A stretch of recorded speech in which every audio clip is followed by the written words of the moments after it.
everyone, welcome back. I hope everybody had a nice week. Happy Friday. Hope that everyone is doing well. For those of you that are new here, welcome. This is Let's Talk Health. It is a channel where I go live every Friday and we discuss different health topics. I answer your questions and I provide certain health tips. So I'm just going to say hi to everyone in the chat.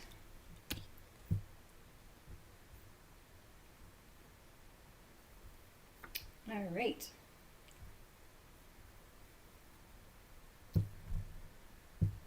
So,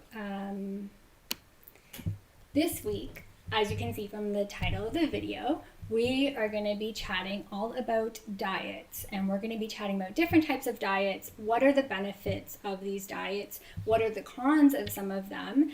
And which one is the best diet? So I want to know before we get started, what type of diets have you all tried, or which ones have you, maybe you're doing now? Let me know in the comments right now, and then I'm going to let you know which ones we're going to be chatting about today. So we're going to be chatting about the keto, paleo, Mediterranean diet, the vegetarian vegan diet, and intermittent fasting. So those are the 5 main ones that we'll be chatting about. I want to know if you've tried any of those ones, how that worked for you, and which one you liked the best. And before we kind of get started, if you haven't done so already, make sure to hit that subscribe button and join the community. We go live every Friday, and give this video a big thumbs up. It really helps to get the channel noticed and across YouTube. All right, so let's see what some people have mentioned. Cutting out carbs, so I'm assuming that would be more of like a low carb diet.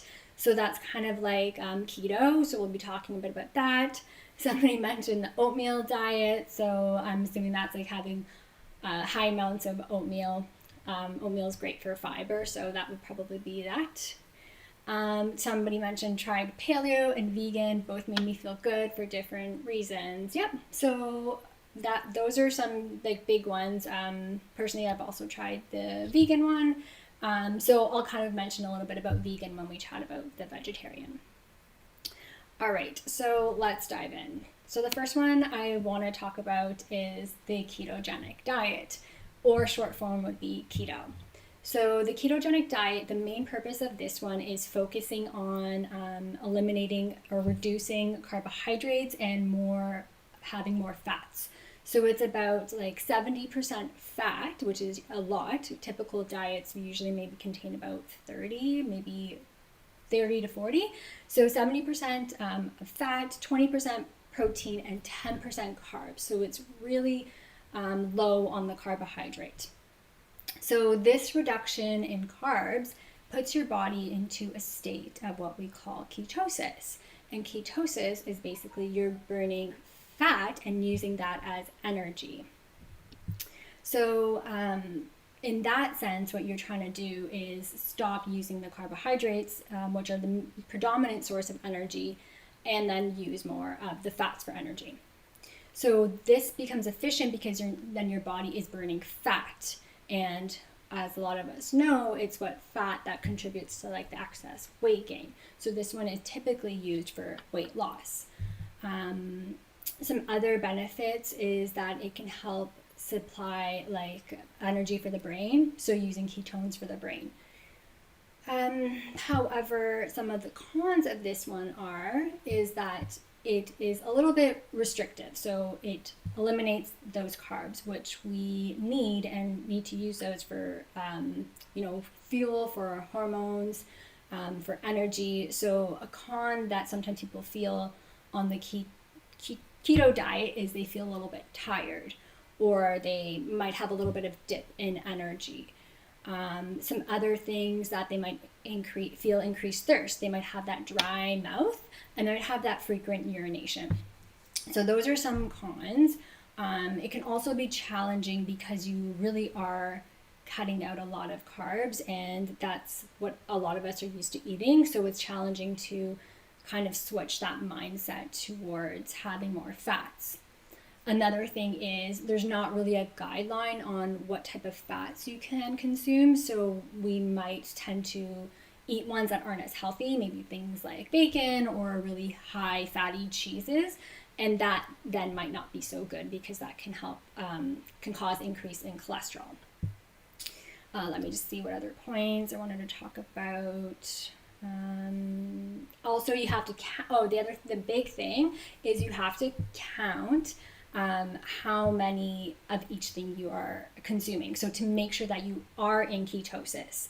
And if you're not in ketosis, then it's not efficient. You really need to be in ketosis in order to work properly. So if you're not having that under 10% of carbs, then you're not going to be in ketosis.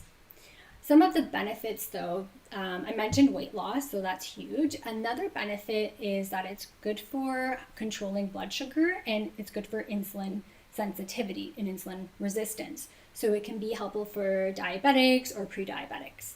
There's also a lot of research on keto diet specifically for epilepsy and for seizures. So that's actually something that can be used for in those kind of conditions. And then overall, it can help just to reduce hunger. So that's through that burning of the fat as opposed to having carbohydrates. And let me see what else. I think that's mainly the main thing for the keto diet would be the low carbohydrate, high fat, making sure that you're eliminating things like even starchy foods. So breads, even sweet potatoes, pasta. You can't have fruits and more of those complex carbohydrate vegetables. So that's a little bit of a con because you can't have those fruits that a lot of us maybe would like to eat or enjoy. So that's why it's kind of a little bit restrictive. So does anybody have any questions about keto before we jump into anything else? As I kind of mentioned, the benefits are good for weight loss to start with, and that is typically kind of quick at the beginning because that's due to the decrease in water retention and the storage of our carbohydrates.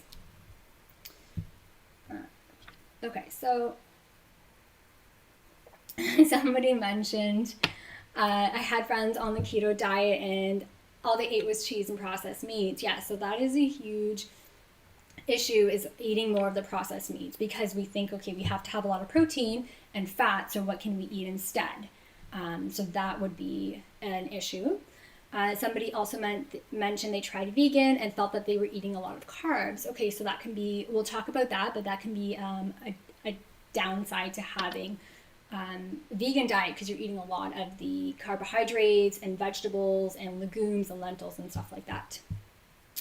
Someone mentioned, is keto similar to the Atkins diet? Yes, it is similar to the Atkins diet in terms of the low carbohydrate, higher fat.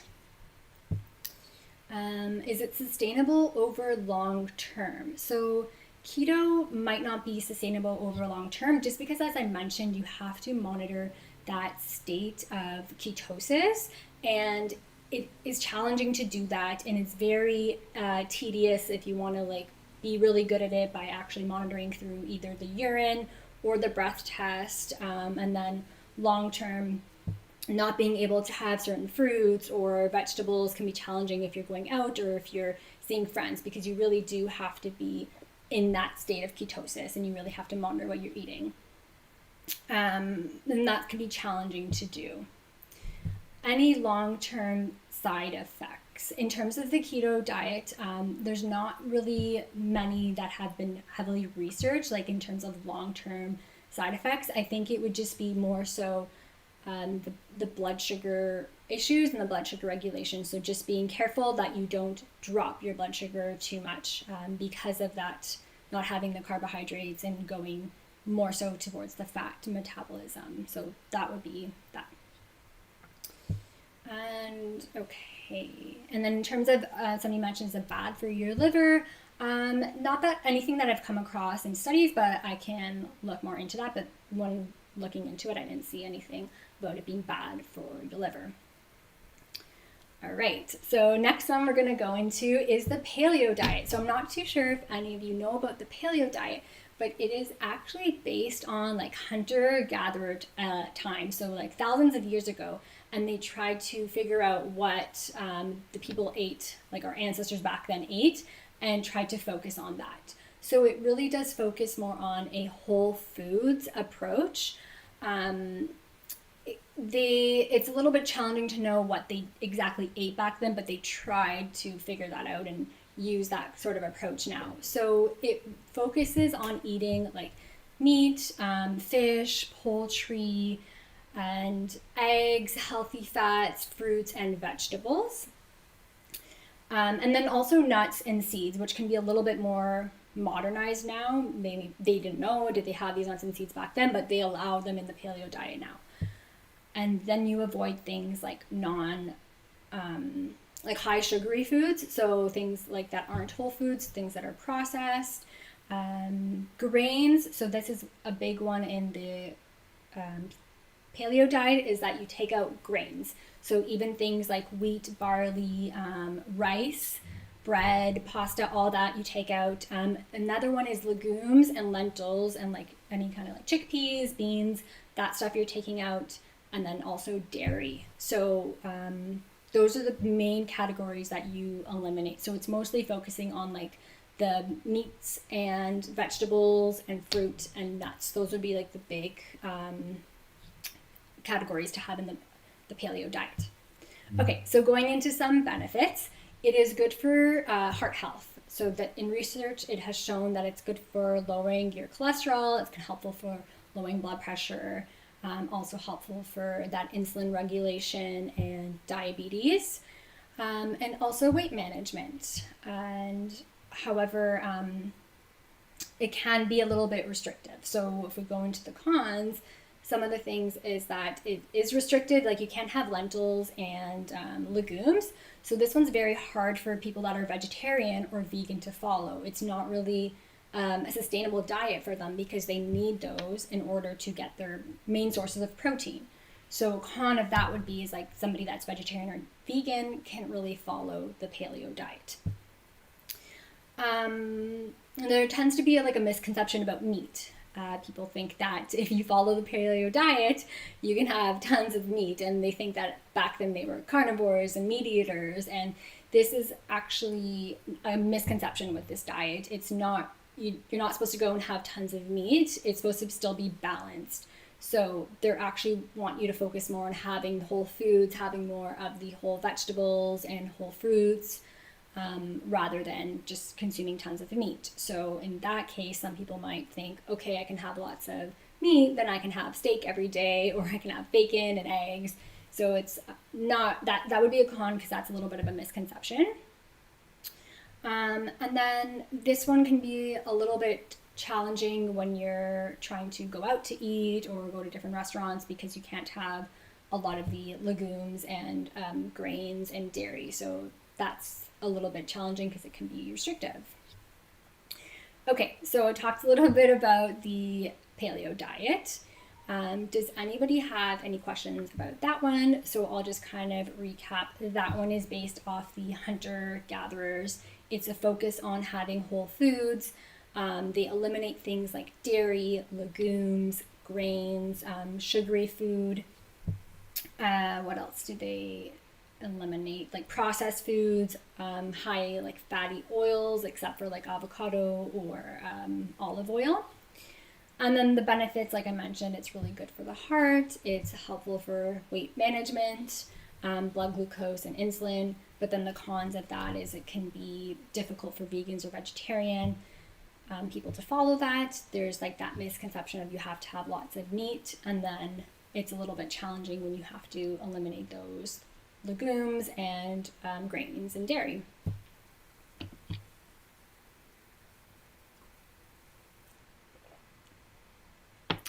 So looking at the questions or comments, somebody said all our food is processed though unless we grow it ourselves.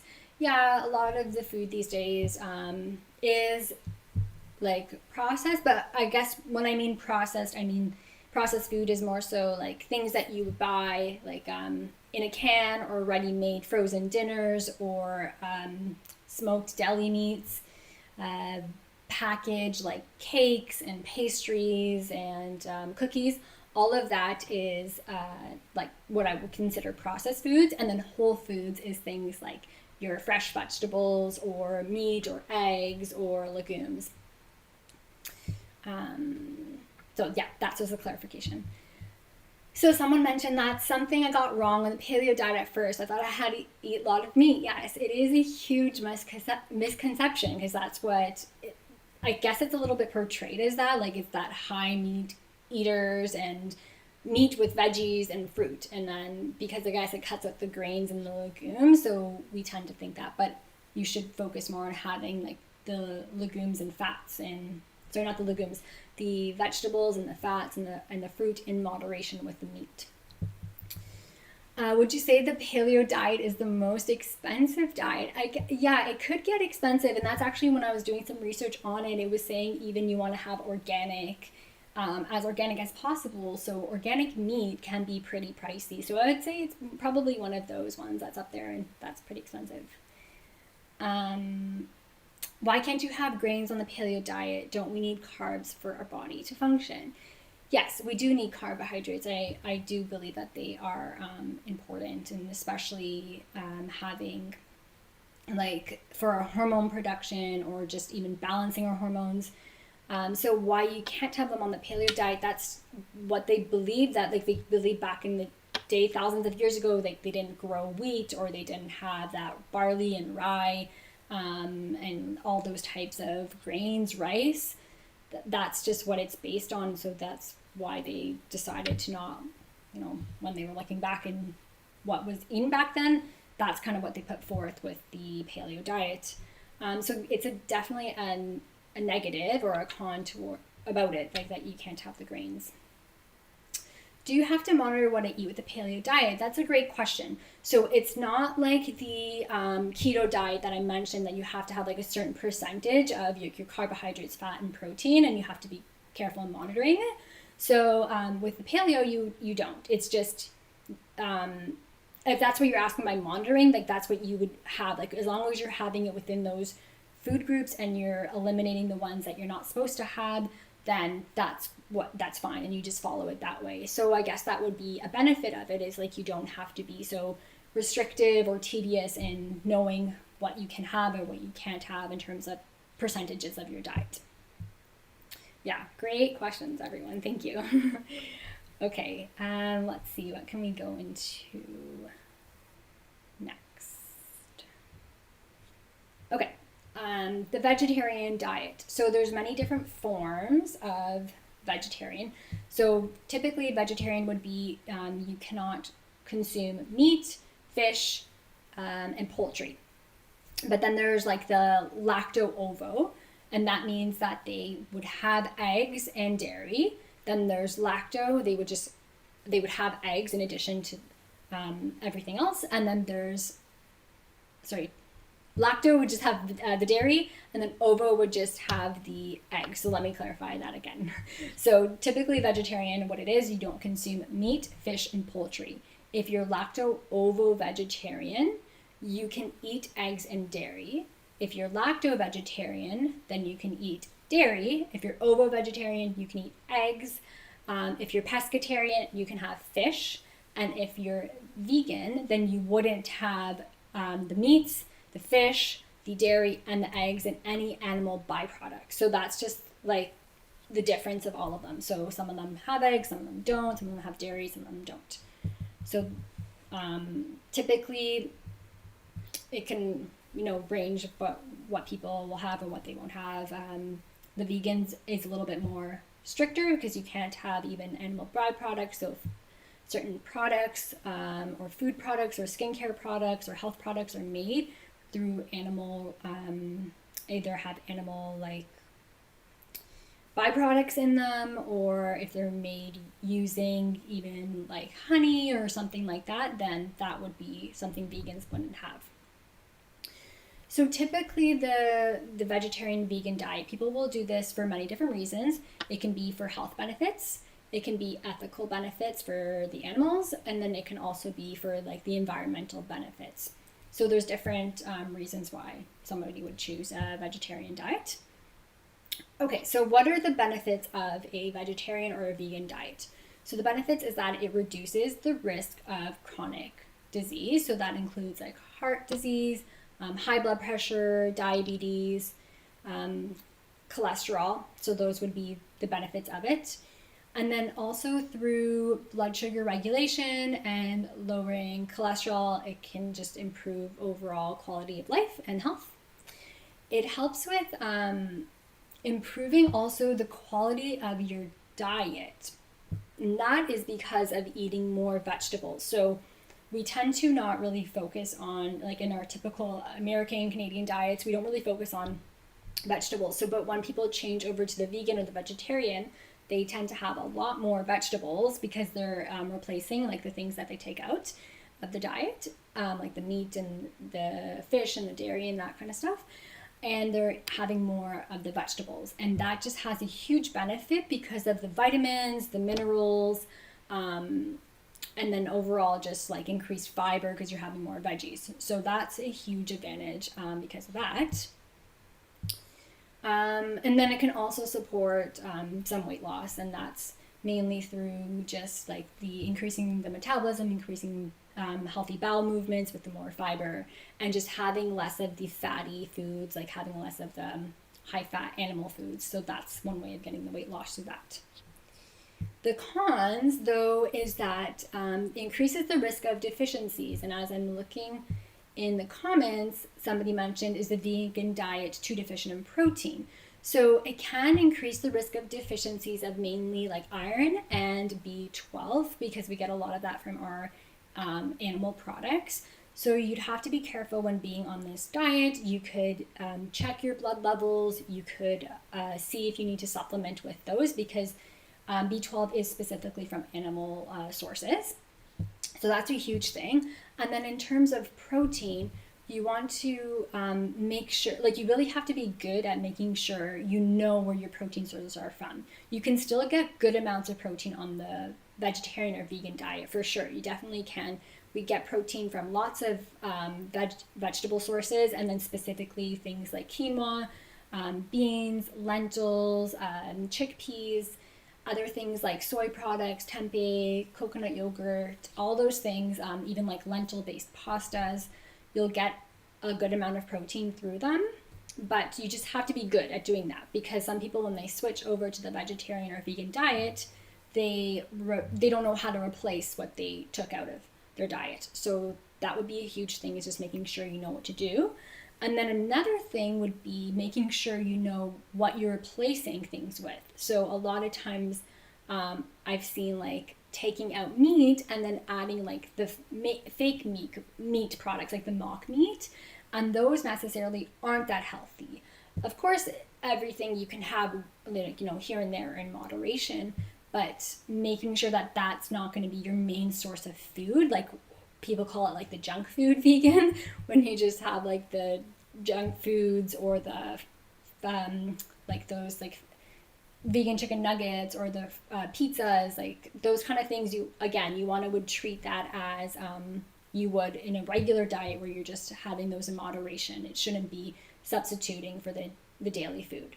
So if you follow like that specific like high vegetables and fruits and lots of legumes and whole grains, then you'll get a much healthier diet that way.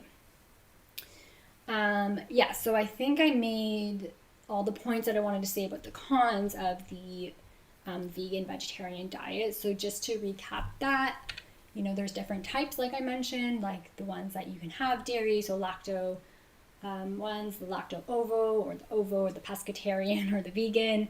And the main benefits really is having more fruits and vegetables in your diet, which are filled with lots of vitamins and minerals and fiber, and really good for reducing long-term heart disease and like supporting that blood sugar regulation, supporting weight loss through this use of having more healthy fiber in the diet and less of the processed meats or processed foods. The benefits, like I said, the fiber is great, but then the cons is like that risk of deficiencies potentially, risk of maybe having the junk food and not having more of the whole foods because you don't really know how to switch into a proper vegan vegetarian diet. Okay, so any questions about veganism, vegetarian diets? And, I just want to say that I'm strictly talking about this from nutritional side of things. For sure, everybody has their own way of following a diet, whether it be for certain reasons, whatever that may be. Maybe you can't eat certain things. So this is just looking at things from like a nutritional point and from like the benefits and cons. So, okay, let's see what some people have said. Wow, I didn't realize there are so many different types of vegetarian diets. Yeah, there's definitely are. So you can, I guess, choose what you want to follow based on what your beliefs are or what works for you, what doesn't work for you. We talked about the vegan being deficient in protein. That's what I found when I went vegan. I ate a huge variety of vegetables and legumes and other plant-based foods. Yeah, so it really does.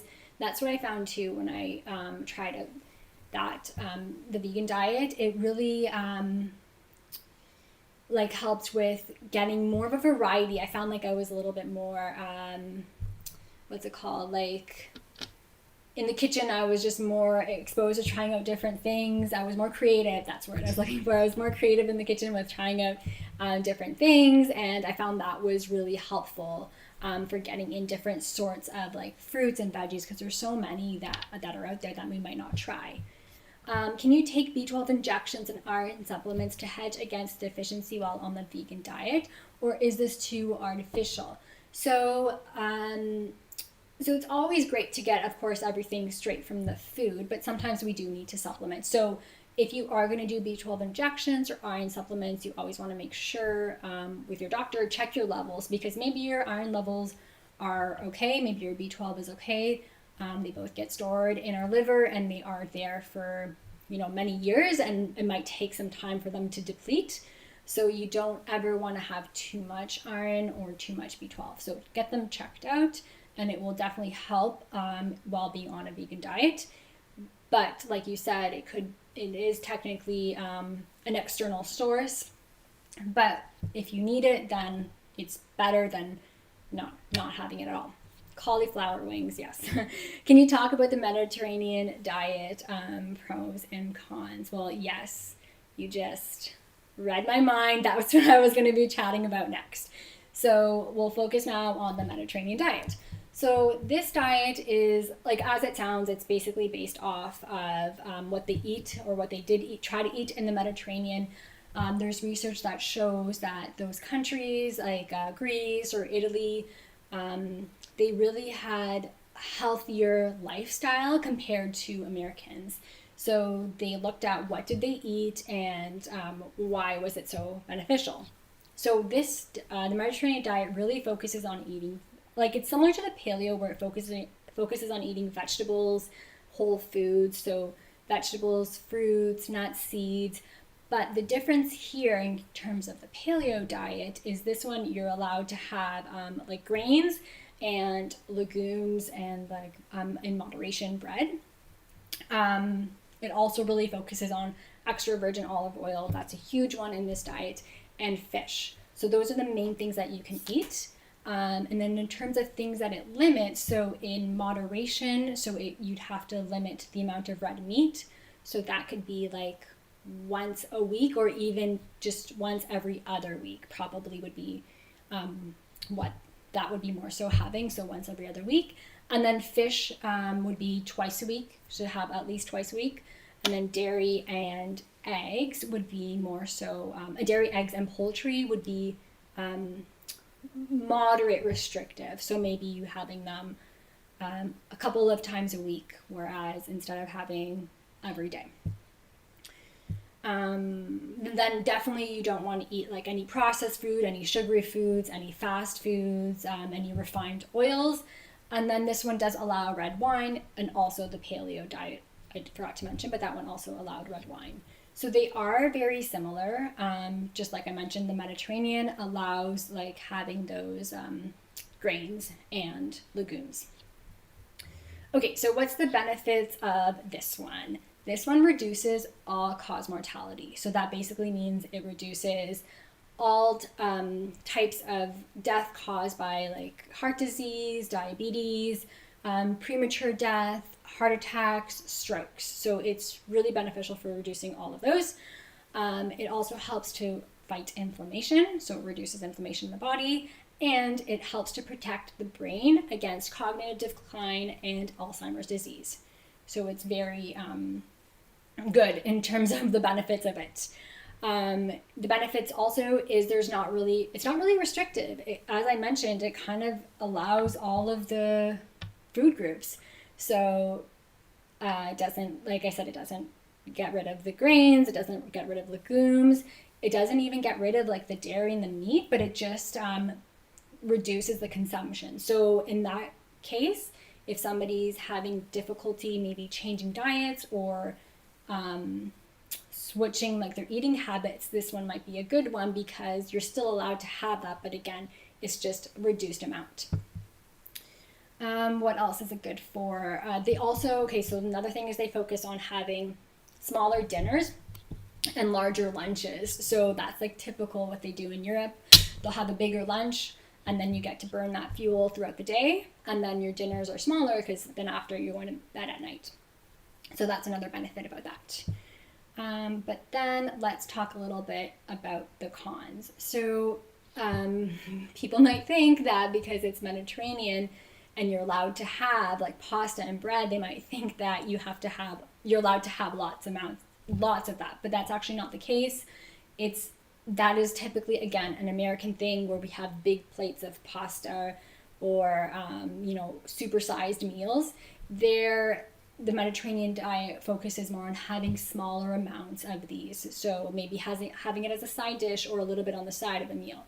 So yes, you can still have it, but there are some criticism about like the bread in the diet, because if bread can then turn into sugar because it's a simple carbohydrate. So that's kind of a con about that one.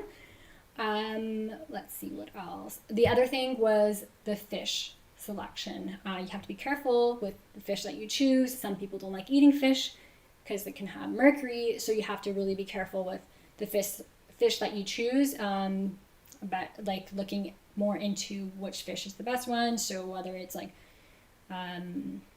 organic or freshwater. Of course, it's hard to make sure something is organic because it's in the ocean. So again, there is always some things about fish. So that would be one of the controversies.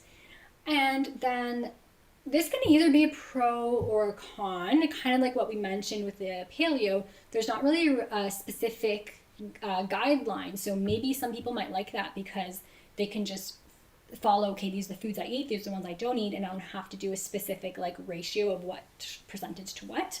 But then maybe some people like that. Maybe some people like the structure. So I'll leave that up to you. It could be pros or cons by that one. Okay, so that was Mediterranean diet. Let me know if you have any questions about that one. I'll just recap for you. So that one was based on what I talked about in the Mediterranean, how they saw that the Mediterranean European people had less disease than those in America, and it's great for reducing all-cause mortality, heart disease, diabetes, stroke, high blood pressure, cholesterol, and then also helps to improve our cognitive function and prevents Alzheimer's disease. So it has lots of many health benefits. It focuses on eating like whole foods and not processed foods. It's not very restrictive. So you just have to really focus on having vegetables, fish, legumes, and fruits would be like the main thing. And then having poultry and eggs and dairy here and there, and having meat, red meat, less would be the least amount that you would choose that one. The cons that I've talked about is like there's not really any specific guidelines. So maybe people will have too much pasta or too much bread with it. And then the fish being potentially the mercury toxicity and that part of things. Okay, let's see what some people are saying. But don't Italians eat a lot of like processed gabagool and like processed what's it called, cold cuts? Yes. So They do. Yes, so that is one thing that is eaten, but that is actually discouraged from the Mediterranean diet. So that would be more sporadically having red meat rather than it shouldn't be something that's included daily. Because again, processed things can have nitrates or sulfates and things that aren't really the greatest for us. Are most diets mostly eating less? So I will actually clarify when we say diet, we tend to think like diet culture, and diet means you got to go on a diet to lose weight. But the word diet is actually just, the word diet just means like what you eat. So essentially, it's just a way of eating or a lifestyle that you should follow. So are they mostly eating less? I would say the ones that are people put for like weight loss, those ones, yes, would be eating less. But just like a typical like vegetarian diet, or the paleo, or the Mediterranean, like we just mentioned, those ones you shouldn't be eating less. But again, less or more is just relative to everybody. Depends how much you eat, how much you don't eat. Then we're getting more into like how many calories we should have a day for energy, or how many protein or carbs. It gets more technical there, but ideally it shouldn't be restrictive. You should be able to eat to feel satiated, but you should never like overeat to the point where you feel stuffed. So that would be that. You had me at red wine. Yeah, that's a typical one in the Mediterranean diet. So you're saying Mediterranean diet is the best overall? Well, I haven't got to that yet, so I'll get to that later. What diet do you follow and recommend is the best diet for weight loss? Okay, I'll kind of go into that in a little bit. The grapefruit diet. Yeah, like those diets back in the day were like the low fat diets, which we realize now like low fat isn't that great. You need to have fats in your diet, so like the low fat or the zone diets, or there's so many of them that maybe were a bit too restrictive and not really sustainable. Okay, let me talk about intermittent fasting, and then we will kind of go and recap and go into some what the best diet is. So intermittent fasting, I added this one. It's more of a way of like how to eat rather than what you should eat, but it's a popular one now, so I thought I would chat about it. So it's basically it's cycling between like times of eating and then times of not eating, which is fasting. So there's different ways of doing it, but the most popular one seems to be like the 16-18. So you basically fast for 16 hours and then you would eat for 8 hours, and that kind of, you choose that time depending on your schedule, but ideally you'd want to like not eat later than 7 or 8. So you can have like eating from 10 to 6, and then you would fast from like 6 p.m. till 10 a.m. So overnight, you're already going to be fasting anyways. So it's just a little bit extra time. So during that time, you're not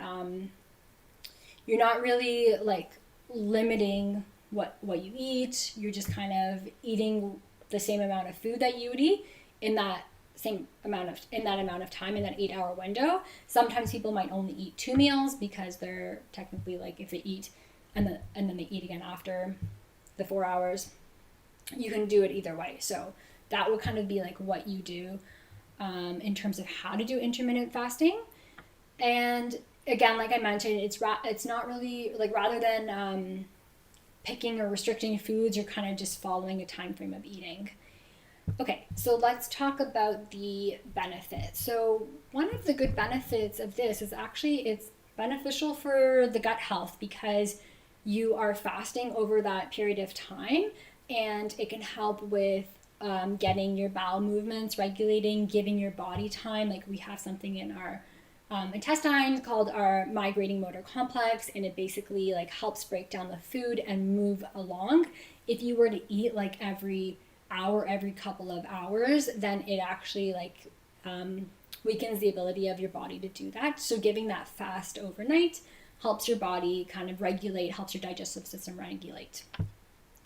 Another benefit is it can prevent late night eating. So if you stop eating at 7 p.m., then after that you're not eating, and then that can contribute to weight loss. So a benefit of intermittent fasting is weight loss.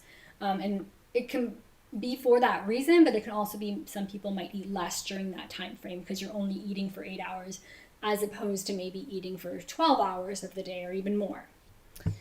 Let's see what else. It's helpful for insulin sensitivity. So people that have insulin resistance, this can be helpful for that because you're kind of giving your body that time to fast and regulate, and then you're only eating a certain amount of time. So there's like less spikes in your blood sugar.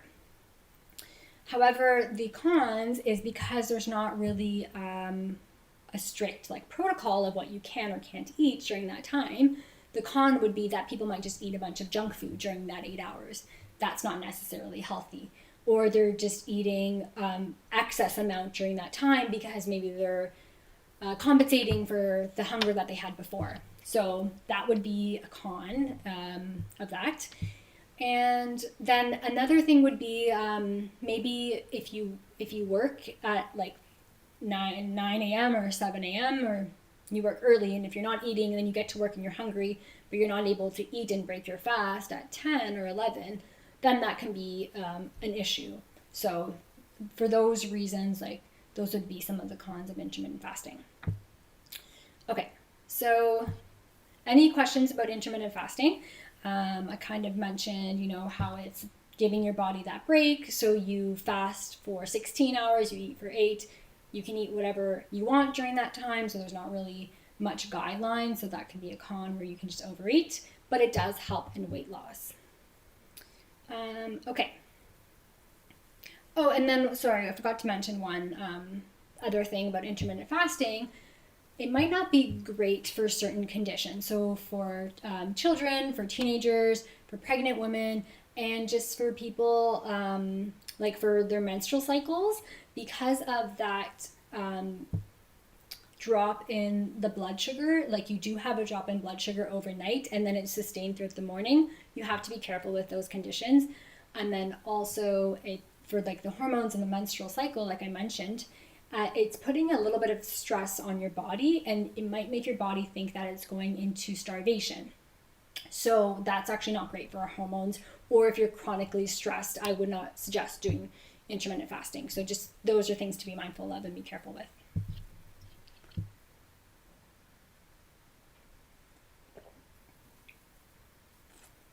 How about fasting for 1 day a week?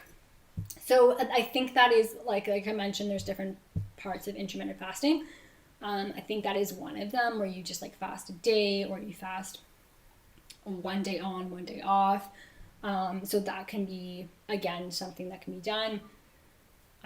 Again, with that, you have to be careful because it drops your blood sugar. You're fasting for a long period of time, and it can then cause you to either be dehydrated or just not feel that well. So those are things you have to be careful if you were to do that.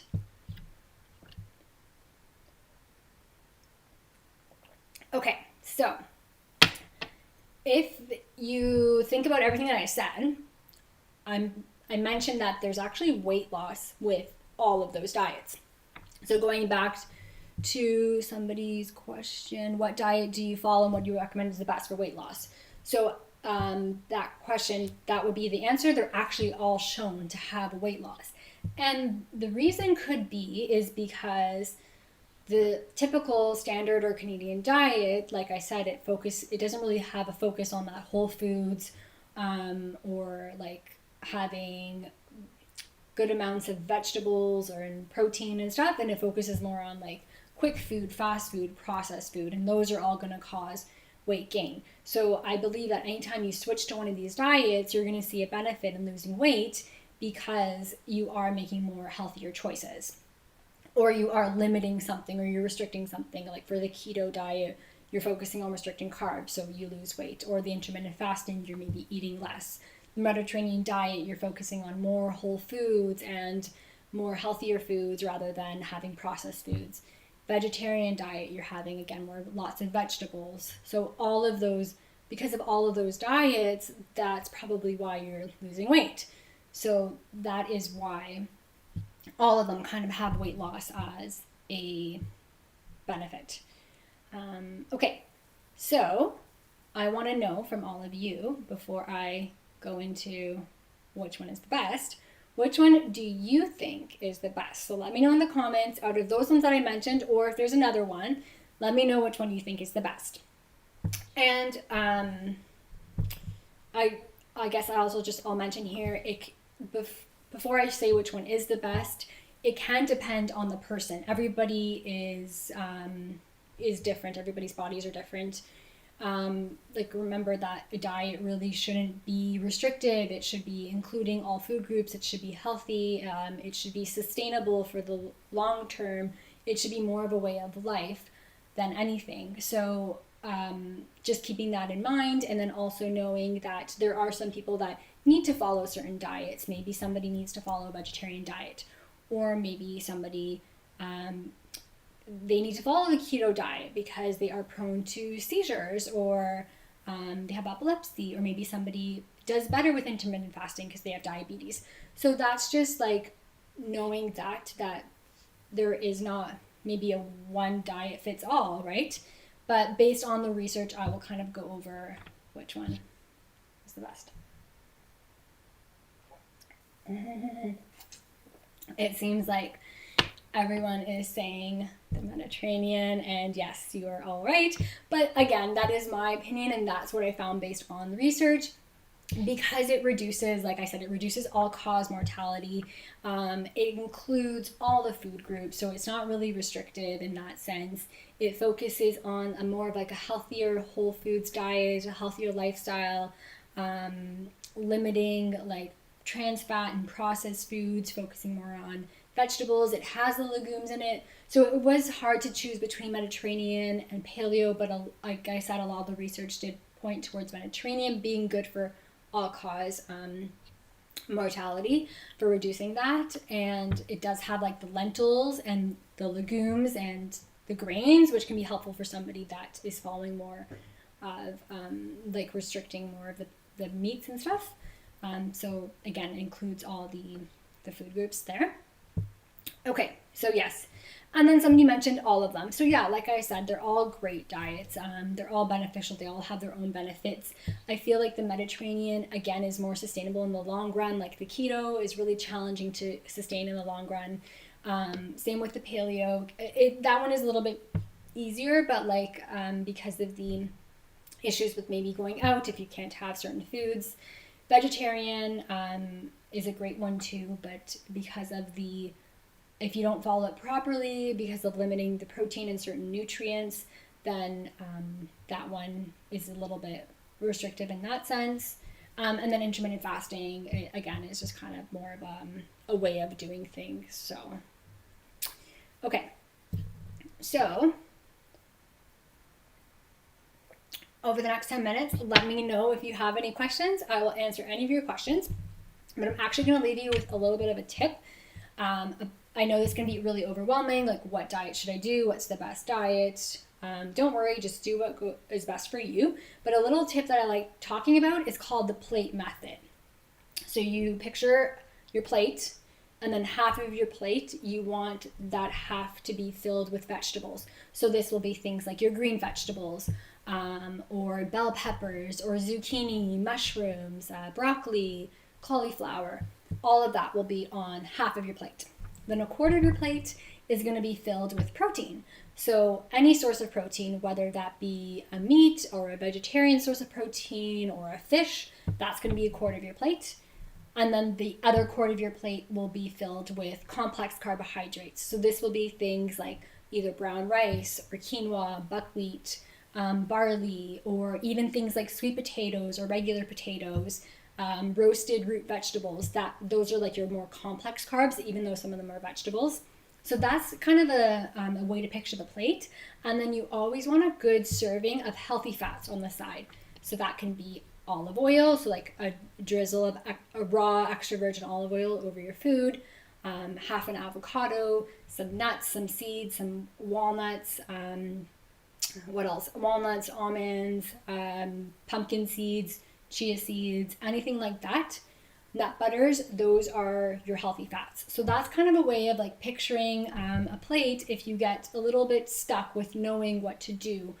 Instead of like eliminating things, you always want to add veggies to your plate. So if you want pasta, okay, that could be your carbohydrate, but then add lots of veggies and then making sure you're adding in a protein source. That would be the best way to have a balanced meal.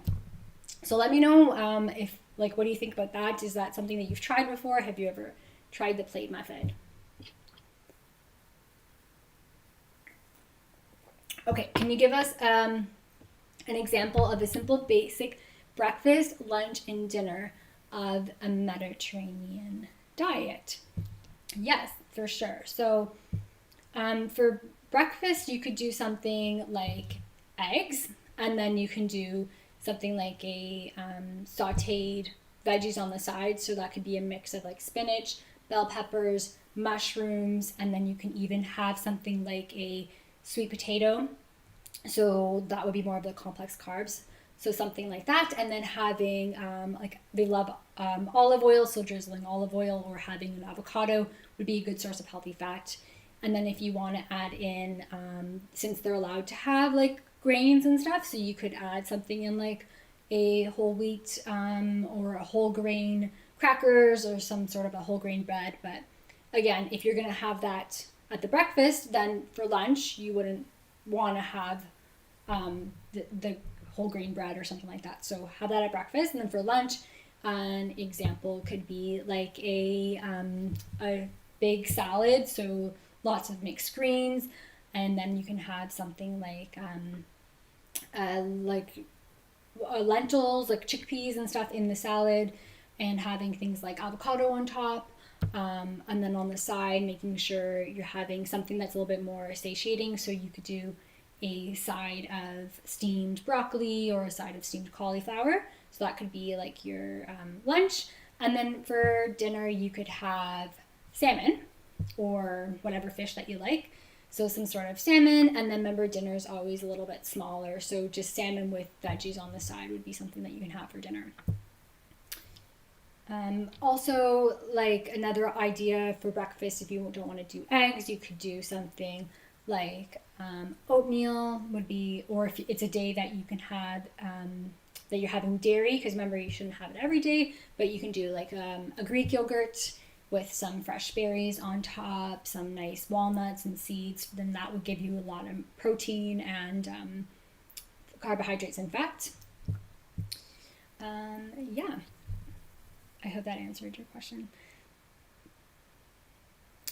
So somebody mentioned, I feel the plate method is the most visual way to organize your meals. Mm-hmm.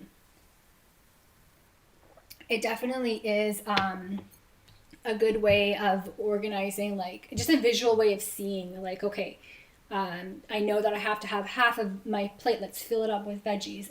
Let's make sure that I'm having a good source of healthy fat on the side. So it is, and like it's not really restrictive. It's just telling you this is a good way of like organizing your food.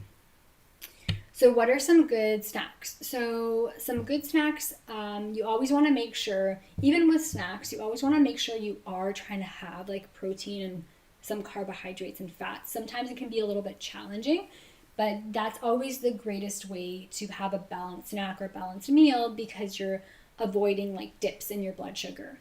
So things like having hard-boiled eggs, that would be a good source of protein. And then maybe having some like sliced veggies on the side. Or you could do something like hummus with crackers or hummus with like carrot and celery sticks. Having like making your own trail mix. So having things like nuts and seeds. And then even you can add in like raisins or dates would be a good way of having a good like complete little snack. What else could we do? We could do like yogurt, like either a coconut yogurt or Greek yogurt with some berries, or you can even make your own like granola, or you can even just like chop up almonds or walnuts and put that on top. Anything else? Like what could we do? If you have like chickpeas or something, you can roast those in the oven and make them kind of crispy, and that could be like a healthier like instead of having maybe like chips or something salty, you can use like chickpeas in that and make them like salty, or salt and vinegar. Somebody mentioned, okay, yeah, apple and peanut butter is good. Almonds, pumpkin seeds, yep. So those are all good. Apple, peanut butter is good.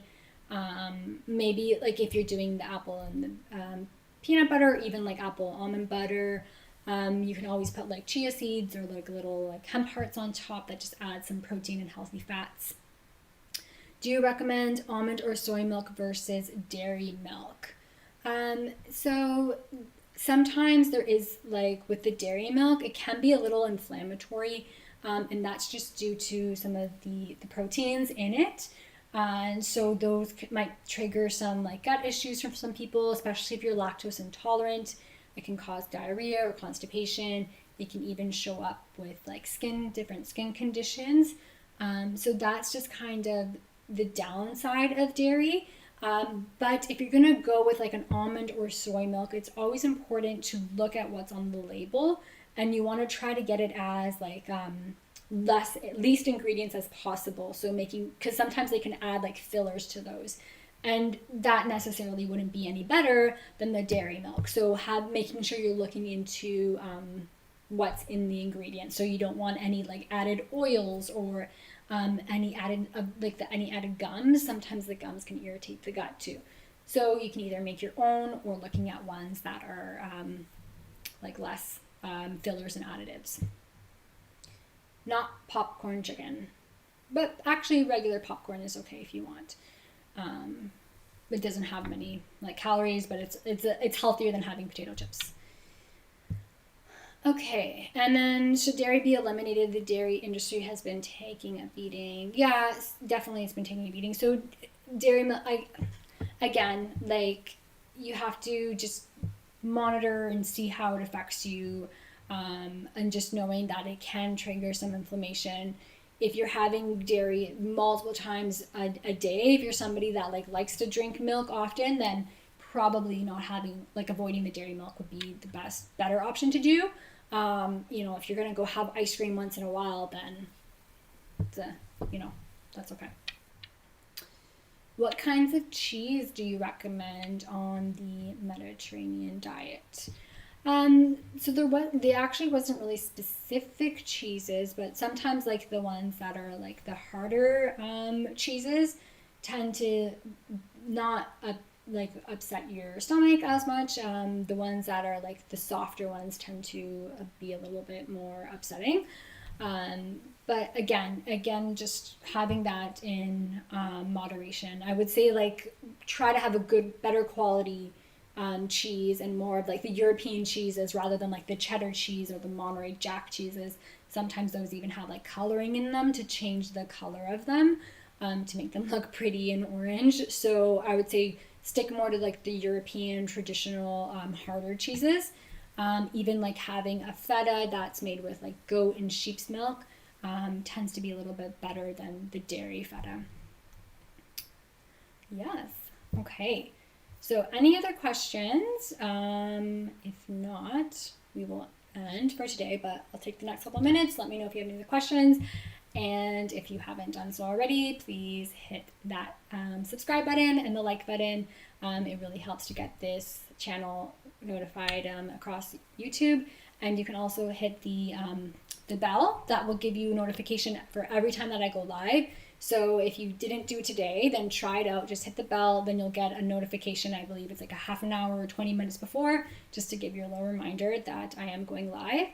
And share this video and share this channel with your friends, your family, or anyone that you think would enjoy it and that would like coming back here and, having these weekly conversations. Organic food versus non-organic food.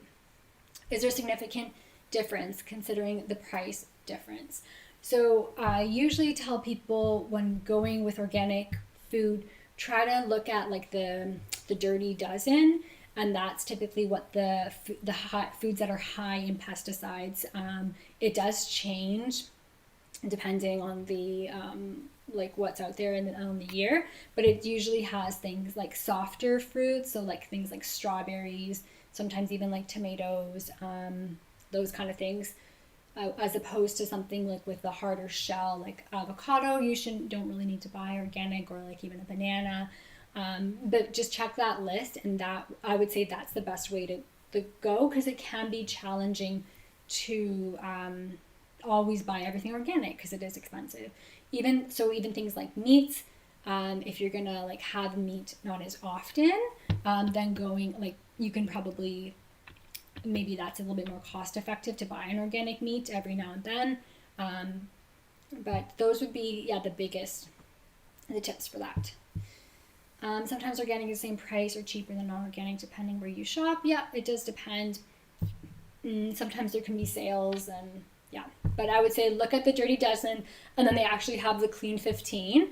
And the Clean 15 is like what's okay to like buy non-organic. And that would be the best way. Also buying what's in season. So in the summertime, depending on what's in season on your location, if you buy those things, they tend to be a little bit cheaper, and maybe you can get them organic.